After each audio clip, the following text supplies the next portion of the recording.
We didn't do it. Now, again, to put it in context, I'm 42, so I'm an elder millennial. So I got a little bit of this.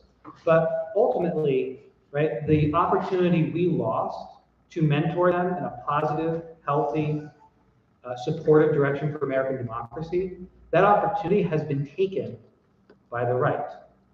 They have filled that space. They have filled that void.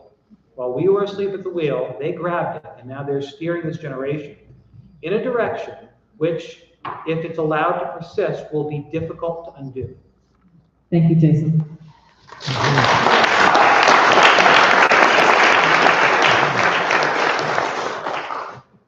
And there's plenty of opportunity in the next question for you to continue on that path. So our second question is, what issues concern you directly and indirectly? Oscar. Thank you. So just like my last question, I'm going to answer from a couple of different perspectives. The first perspective I'm going to answer from is that of a campus Democrat. I approached the club last week and I asked them, what issues do you care about? And just try to get a brainstorm. I imagine I heard many answers that you all in here could predict. I heard women's rights, I heard reproductive health care, I heard housing, I heard democracy, I heard the cost of living, I heard LGBTQ+ rights, and I heard a lot to do with cannabis legalization.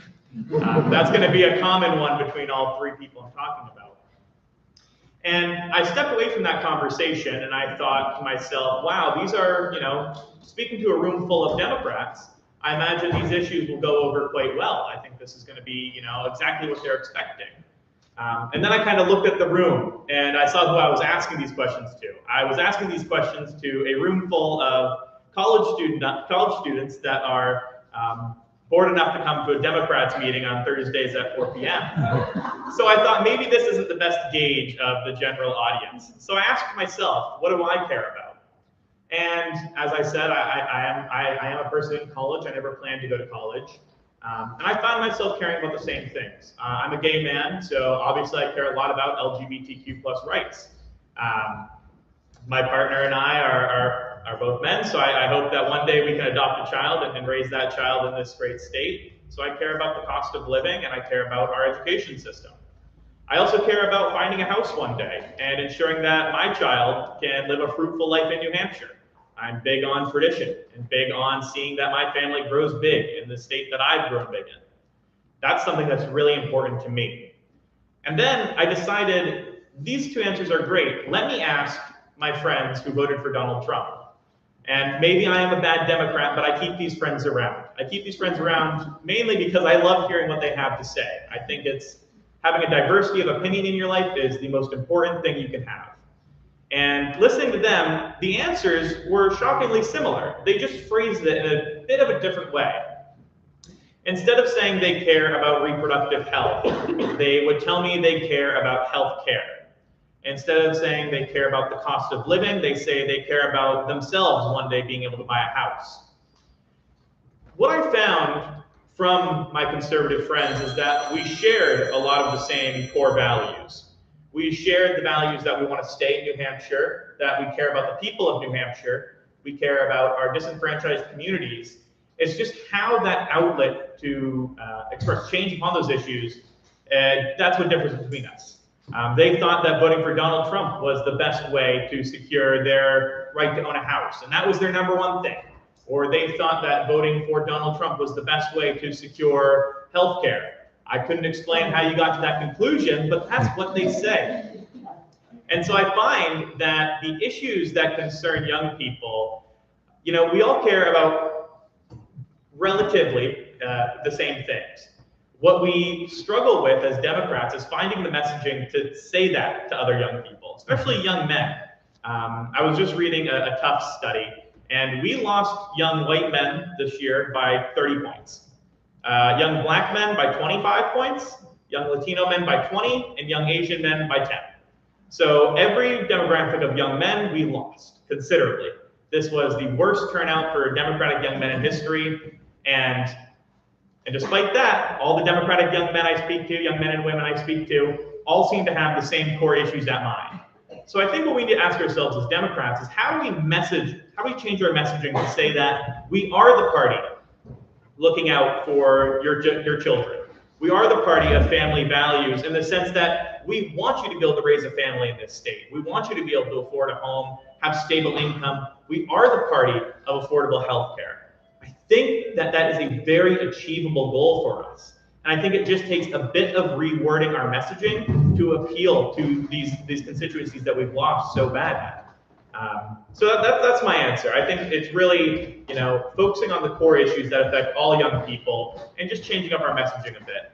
I will also say, I know I mentioned it briefly, that the one answer that was completely the same between all three demographics I asked was cannabis legalization. That seems to be the most important issue to a lot of young people these days. So I think if we put that as a big issue for next time, we could do some great things in the state of New York.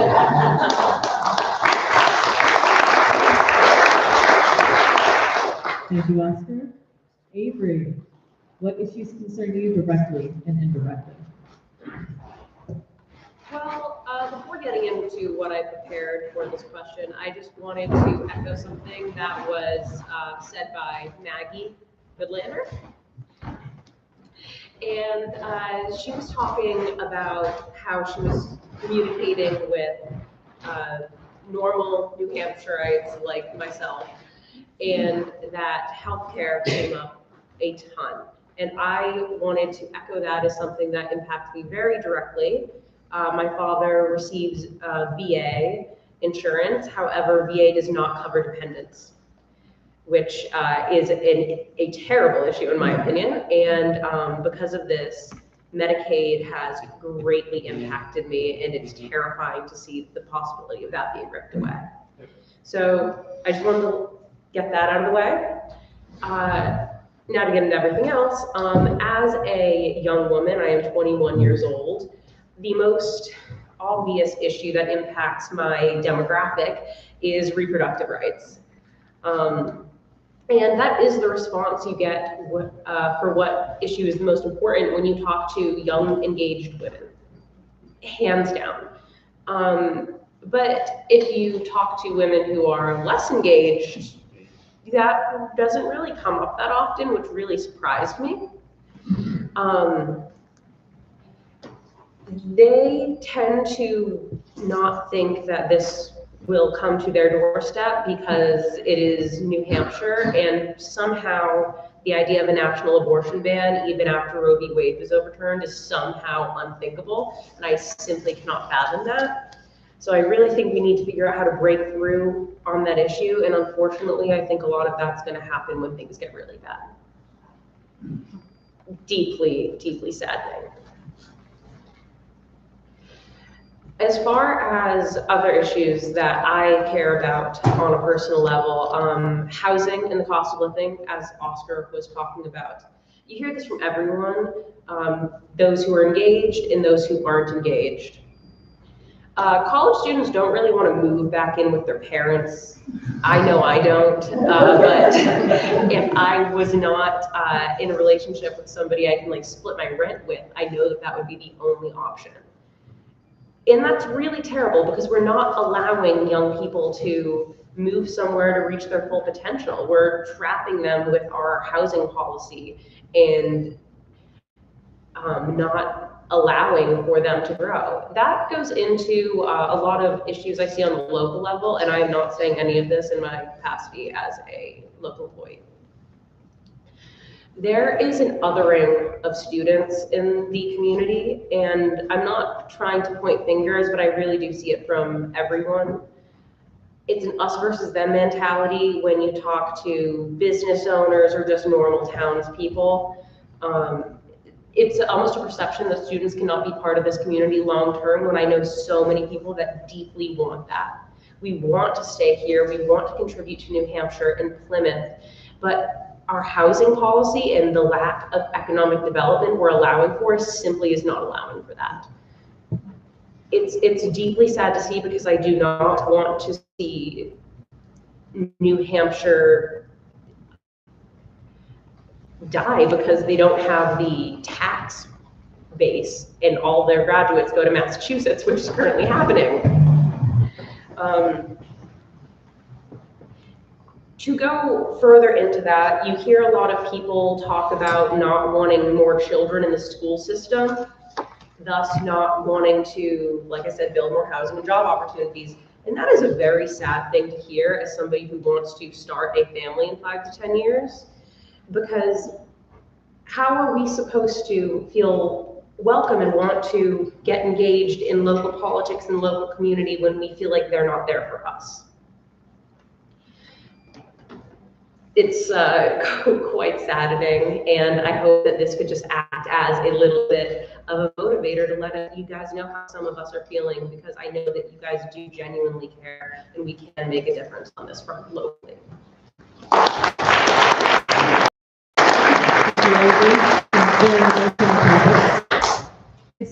right, so, to echo on a personal level, all of the issues that face, young people in New Hampshire, cost of living, housing. I mean, I can tell you, I've been here for 3 years. I'm actually from Manchester originally. I was born in Elliott Hospital a long time ago, came back, family still lives here. And I came back thinking I'd be able to get a house, and I still live in an apartment, and probably will for easily the next 3 or 4 years. If I'm lucky. If I'm unlucky, it's going to be 40 minutes away down the road in Concord, right? Driving to work. And that's because there's just no availability of housing. So a lot of the issues that, have already been touched on, that, the 20, 22, 24-year-old demographic, I mean, it's the same for, my age group too. Especially for me, I was moving around a little bit, graduate school, then out west, come back, didn't have a chance to time the market just right. So I got here just in time to see all the houses skyrocket. Now, in terms of the issue that worries me the most, and the one that I think about all the time, and I'm still puzzling how to actually address it, is the issue of pluralism. And Oscar touched on this a little bit, but there are a couple things that I worry about, that I see every day in the classroom, which is the erosion of pluralism. Now, at a national level, we talk about polarization, okay? So this is something that is unusual. It's unusual in a democracy. It's unusual in American history. Polarization simply refers to the idea that we hate the other side. You stop seeing your Democratic participants as opponents, start seeing them as the enemy. And I'm sure that perhaps in conversations around the dinner table, maybe when other people aren't around, or maybe when you're even out with friends, the conversation, when it comes to characterizing Republicans, quickly slips into talking about our mortal enemies who must be defeated at all costs. This rhetoric isn't typical for a democracy. In fact, it's incredibly corrosive, and while you might feel like it's accurate, it breaks what's called the democratic bargain. The democratic bargain is the belief that if I lose power, the people who won power will let me back into power, because there'll be another election. And the flip side of that is I will be loyal opposition while they're in power. The rhetoric that we've seen, I think, escalate, it really started in the 1990s. I know everyone wants to blame social media. Social media is not actually at fault. But in about 30 years, it's been accelerating, especially in the last 10, and we've reached a point now where it's incredibly corrosive, where every election is characterized as the most important election ever. And I think that this rhetoric has now gotten into the minds of this generation, where there is a wariness or almost a fear of pluralism. Pluralism, if you read political theory, like John Rawls' liberal theory, says we don't have a monopoly on truth. We can't. My particular moral point of view and your particular moral point of view, we won't necessarily align, but we can agree on a common basis of, sort of the lowest common denominator, typically human rights. This toleration and this pluralism, because of the heightened polarized atmosphere, it feels dangerous. So what I've observed in the classroom is almost, in a way, we often talk about diversity and inclusion, we talk about toleration, and I see that often weaponized. And so when we talk about, in particular, Gen Z young men, they'll often express the idea that they feel oppressed. Now, we can debate whether or not that's an empirical assessment, but their feeling is that they're being attacked all the time. And I think to some extent, there is some truth to that. A lot of, especially Republican young men on the campus over there, and really all campuses around the country, they feel as if their viewpoints are not being expressed. They feel like it's hostile territory. And I think a lot of it is because the commitment to pluralism is not a value that in this current polarized environment, we are able to successfully communicate to this generation, because it does entail real risk. What is the number one problem that a lot of the, Democratic constituency has with the lack of fight from like a Chuck Schumer? We want to see people angry. We want to see people yelling. We want to see people engage in a way that mirrors the opposition. But the problem with doing that is that it simply deepens the polarization narrative. So it feels dangerous to commit yourself to pluralism because it's the other side will take advantage of it. But it's absolutely something that needs to be modeled and absolutely something we need to commit to. And to make it even maybe a little bit stronger of a point is, young men in particular are not the sharpest when it comes to their word choices. And they're not always wise when it comes to how they conduct themselves. And I think there's a real fear among them that if they say the wrong thing, do the wrong thing. Now, again, I'm not excusing actual bad behavior, but there is a sense that their rhetorical style, which is said, Trump and Rogan, that says it's fine, come in, it's okay, we'll accept you as you are. So I think this Thank you, Jason. Oh, sorry.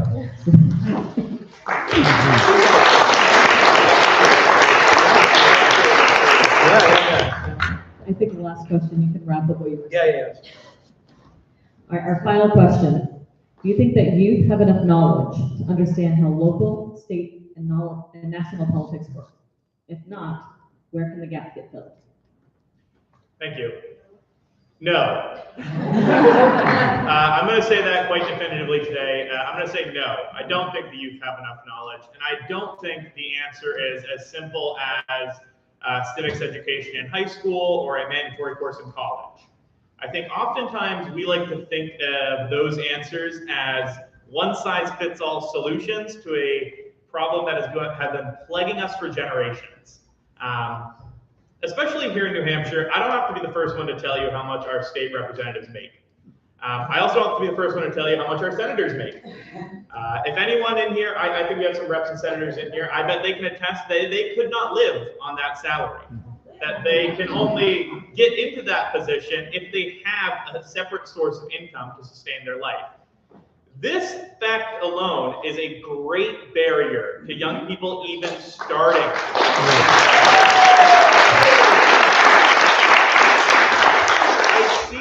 I see the exceptions to the rules. I've met Heath Howard. I've met Jonah Wheeler. I've spoken to the young men and women who have been able to break through the barrier and become a representative at such a young age. But I know their circumstances are unique. I know that they are not coming out of college with no job and no financial ability to support themselves. I know that they are not someone like myself or like my fellow Democrats at that back table there. These are people who, if they were given the option to run, if they were given the entry, the platform to get into local politics, they would do so in a heartbeat because they care. But they cannot afford it. They can't afford it. There is absolutely no reality in which any of my friends at that back table could afford to quit their job and run to be a state representative. And so that's the biggest and most important barrier in the way for young people becoming involved in any sort of local politics. The problem is that we dedicate, and rightfully so, as Democrats, a lot of time to our political beliefs. Even at the smallest levels, we're talking 10 to 12 hours of commitment a week. At the state representative level, it's 20 to 30. At the senator's level, it's even higher. They cannot do that and have a job and then go home to a place to live. They'd be living under the bridge. And they know that they'd rather have a place to go home than to get involved in politics. So they don't even take the first step to try. I don't know that the solution to this problem is as simple as they're not aware they can run. So often, and even in this room, I speak to people in the Democratic Party, I speak to people and they say, if you're a young person, you want to run, we'll help you out financially. We'll give you $1,000 so you can do your campaign. And I say, that's great. What about after? What about after? What about when I'm working 20 hours a week? I live in Plymouth. I'm driving down to Concord. I know you give me 25 cents a mile, but my car is like 20 years old and it's not going to be here forever. There's such a large financial barrier, and the kind of laughable excuse we've given ourselves that it's education and awareness that we need to solve is completely false. We need to figure out a way that our representatives and senators are fairly paid. We need to make this into, if we want career politicians, if we want non-amateurs in office, then we need to reward professionalism, and we need to make this a serious career path for people. We need to give young people the ability to dedicate their lives to public service and politics. We need to give them the path to enter into this, frankly, intimidating sphere, and let them know that this isn't just going to be a shot in the dark, right? This isn't just going to be something they tried, they failed, they're out, however much they spent campaigning. And a shot in the dark that if they try and they succeed, it's $100 in their bank account at the end of the year and a 20-hour-a-week commitment. So I just want to stress again, because I hear it said to me over and over and over again by peers and by fellow Democrats and by Democrats in positions of power, if only we had some more education. Education's great, material reality is better. Give these young people a way to stay involved, financially reward them for being involved, and you're going to see more young people join the legislature. You're going to see more young people come to meetings like this. You're going to see more young people show up in their community. It's really all about, it's hard to be an active member of your political community when you have, when you work 40 hours a week, you come home to a small house that you don't own, and you drive a car that doesn't work. It's hard to say, well, I'm going to dedicate 8 more hours a week to furthering the cause. So I think pay young people more, pay our representatives more, pay our senators more, and I think we're going to get a lot more youth representation.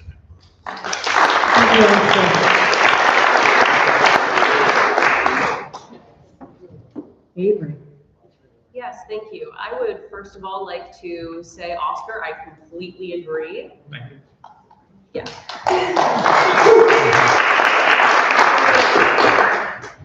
And I also echo that no, young people don't know about their state, local, and national politics. They're pretty uninformed en masse, I'll say. Even the most informed young people, of which I feel like I have a lot of classes with, most of them have a lack of understanding on one of these levels.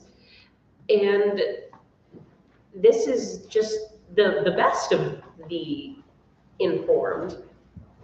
We need to meet young people where they're at and understand that no, there isn't a great understanding of government, or let alone how we can impact it. We did have civics education in high school. I know a lot of people didn't really pay attention. It's high school. You're not like fully formed at that point. So if we're gonna meet young people where we're at, we have to make sure not to talk down to them. Because I see this a lot from Democratic politicians. It's back to what I was saying before. The system works, we know better than you, don't worry about it. But we're gonna need a new generation of politicians coming in soon, and we need to start developing them now, which goes back into what Oscar was saying about paying our state reps. So if we actually go to campuses, go to events like this, we're so happy to see a representative here, as well as all of our local representatives. Talk to us. We really are just dying to talk to you and let you guys know how we're feeling.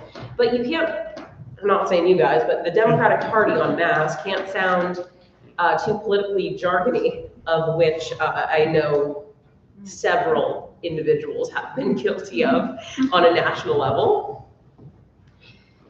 So another very important aspect of this, which Oscar and Jason both touched on earlier, is the age of social media and isolation.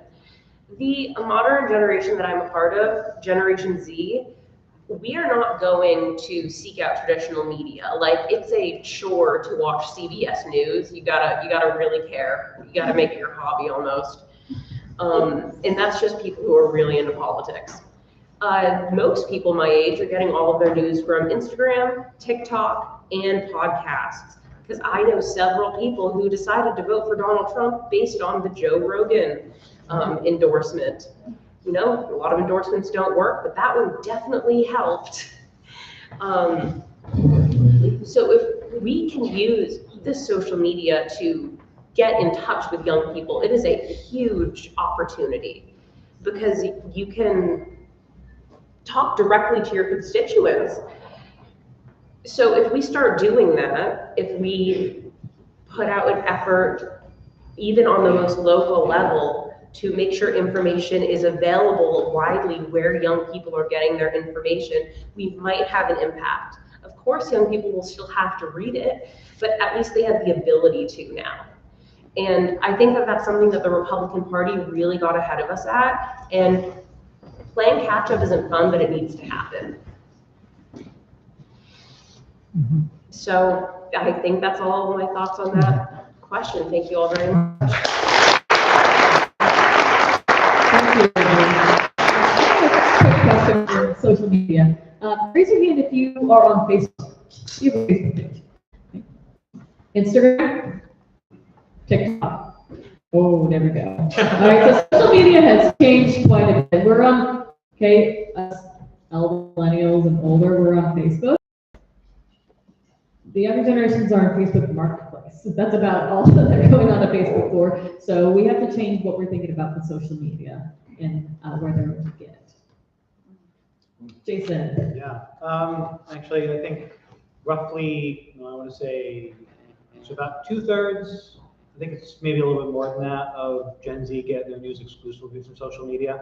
And about half are actually TikTok. That's where they get the most majority of it. I remember I taught a class one time, and these students were getting news about the news from, SpongeBob, there's like a fish that talks, and that was, I don't know if you know what I'm talking about, but I still remember, I'm going, this is going to be impossible.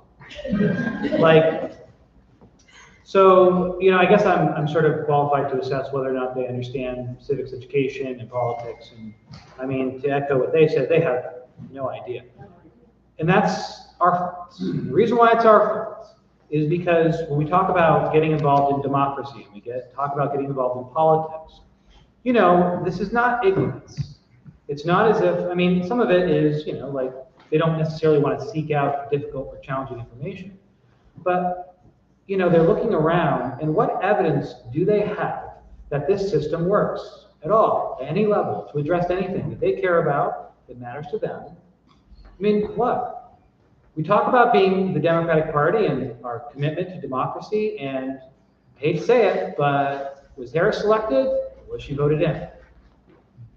You might not think that matters because there are extenuating circumstances that don't you understand. The Democratic Party was put in an impossible situation, and they don't see that. What they see is a system breaking down. So going back to Hannah Arendt, she says, what kind of leader, what are these people who are socially atomized and driven, and most importantly, they don't believe in institutions? Who do they look to? Well, they look to a leader that has almost a spiritual mission. I'm going to restore the spirit of the country.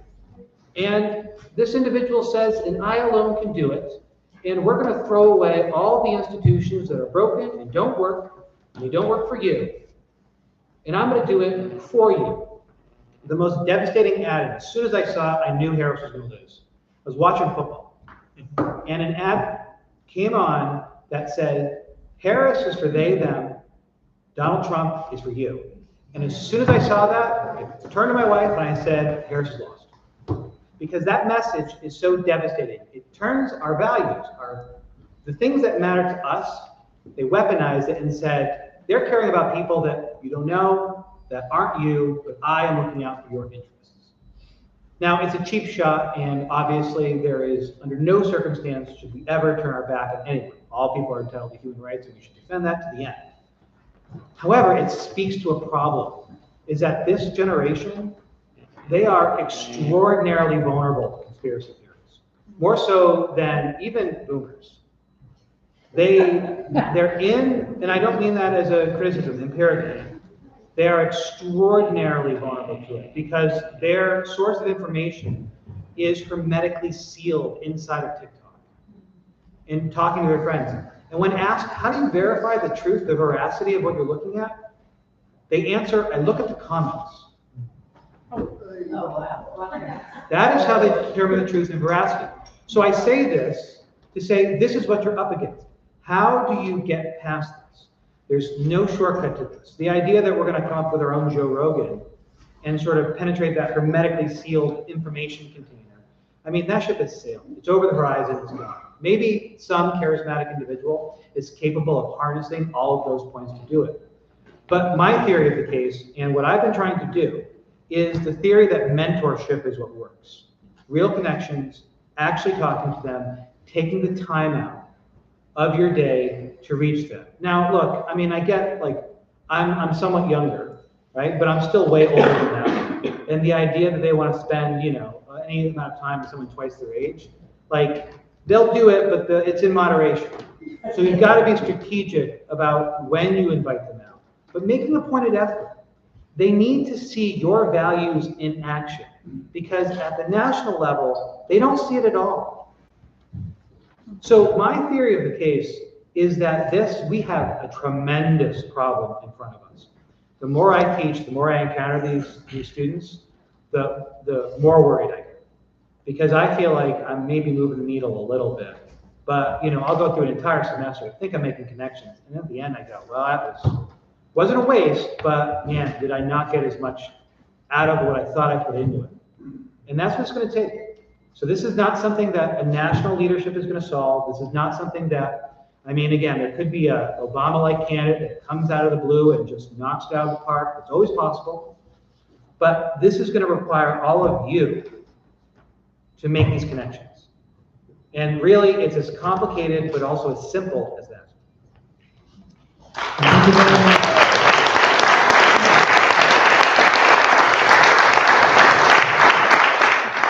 We are going to take two questions. I saw Kate, her hand first. So I want to go back to something Jason said, but it actually came from the Plymouth Town Democratic Committee that I think most of the committees here. And we were trying to decide ways to engage. And I think it was Tish who talked about soft diplomacy and how we've made an effect, well, not now, but over the world by soft diplomacy. And we were trying to figure out how to do that with the college students and what resources we could offer, not necessarily politically, but so they see our face, and as you said, see a mentor, that we're there not looking down at them, but offering a helping hand. Things we thought of were things like figuring out forms to get passports, or where to find your birth certificate if you want to vote, no matter who you wanted to vote for. But I'm sure there are other things, whether it's food at the food bank, or because I know people struggle. So our question for you is, what kind of soft diplomacy and resources would you see be effective at your level, at the college, I mean, the age level? I know it's directed to me, but that's a different question. I'll take a shot at it. I think right now Democrats struggle, and I'm not saying Democrats in this room. I've made some great connections with a lot of you in this room. I've been out to brunch with Joyce a couple of times now, and I enjoy every moment of it. And I've spoken with some of you in this room at our meetings, ran into you in town, and I thoroughly enjoy the community I feel like I have whenever I do see you all. I find that issue to break through to students, and Avery touched on this a bit, it is the apathy.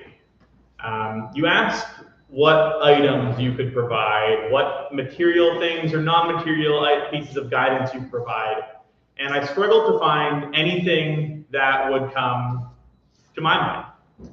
I think what the solution is not providing anything at all. It is fostering a community.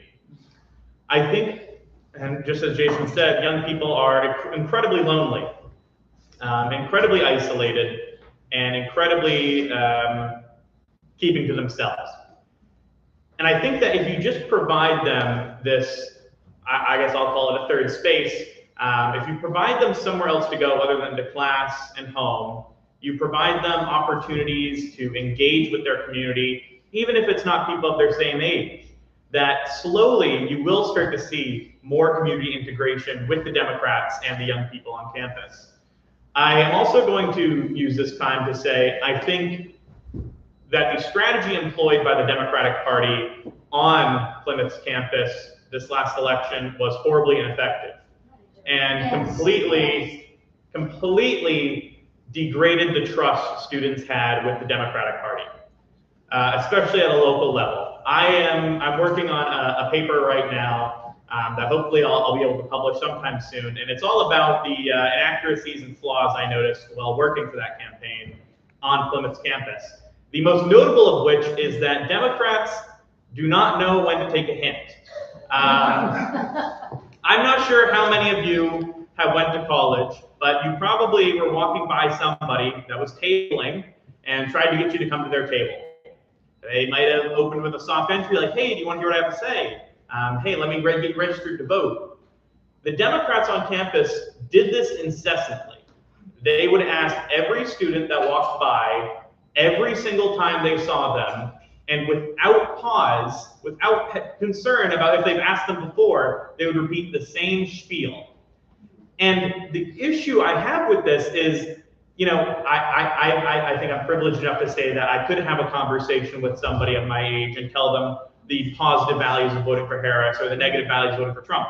But the campaign strategy was to bring these people into a conversation and then not say much at all, just like, oh, do you want to fill out a form? Do you want to vote for Kamala Harris? Don't vote for Donald Trump.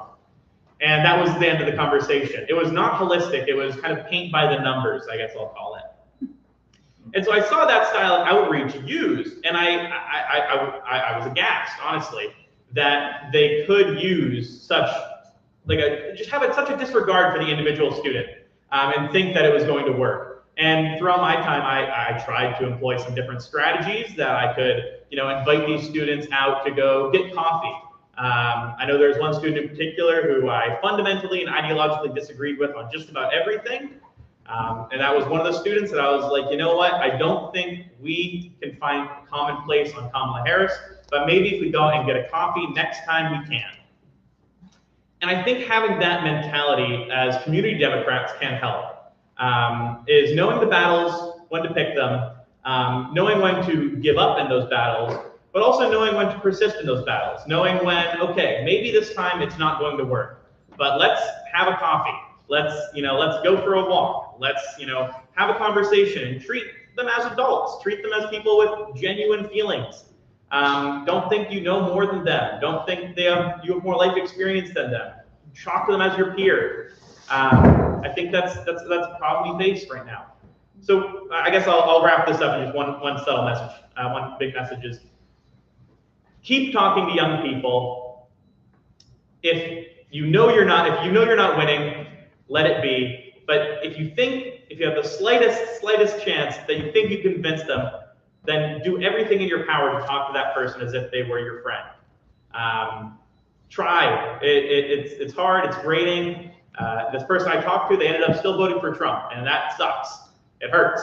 But maybe, just maybe, I put the seeds in their heads so next time they'll vote blue. Maybe they will develop something from the conversation I had with them and the coffee I bought them that will stick with them for a considerable amount of time and that will change their life. And I think that's what we need to do as Democrats, have those small conversations for big impacts later down the road. So. Thank you, Oscar.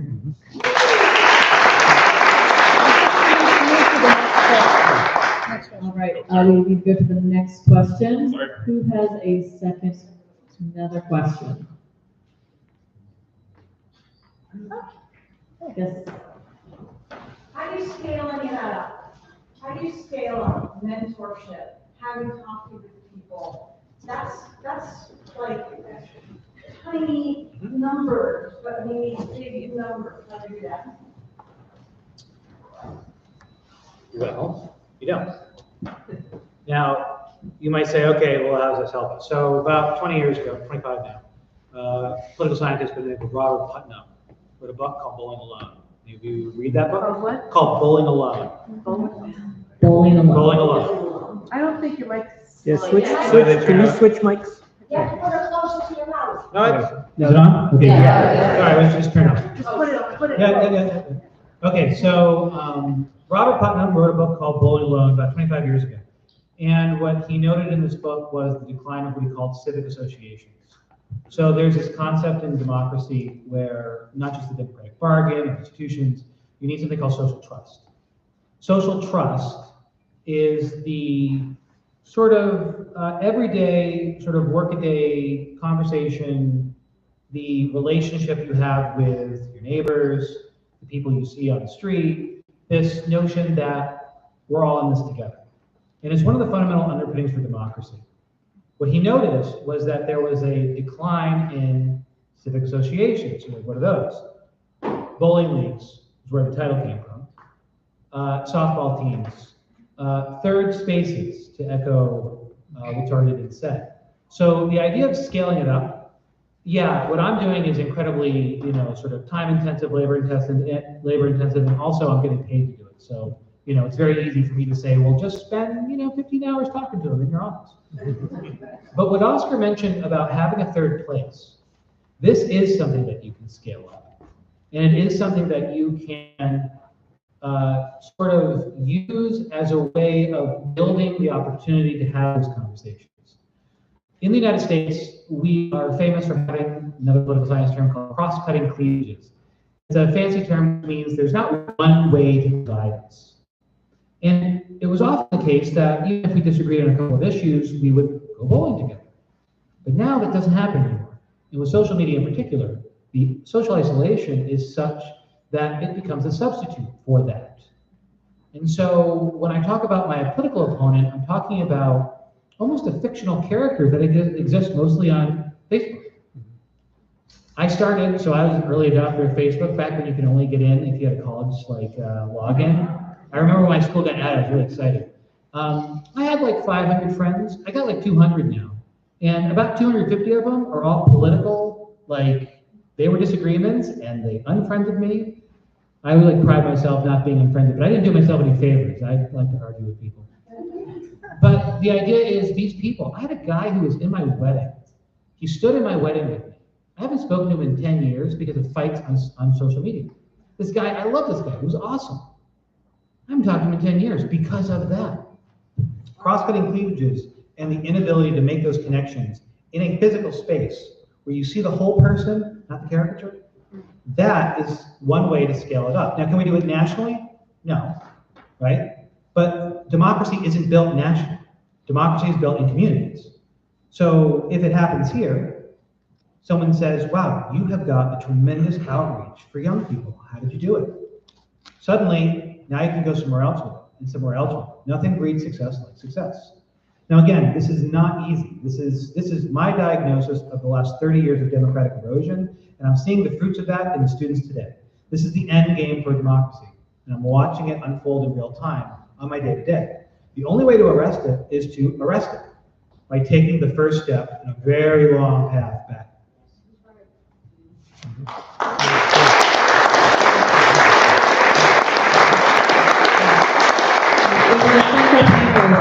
Oscar, Avery, Jason, thank you very much for coming and joining us.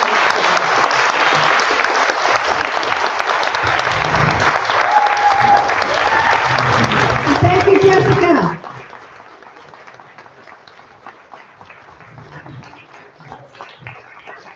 I want to remember everybody, come to the ACLU meeting in May. It should be very riveting.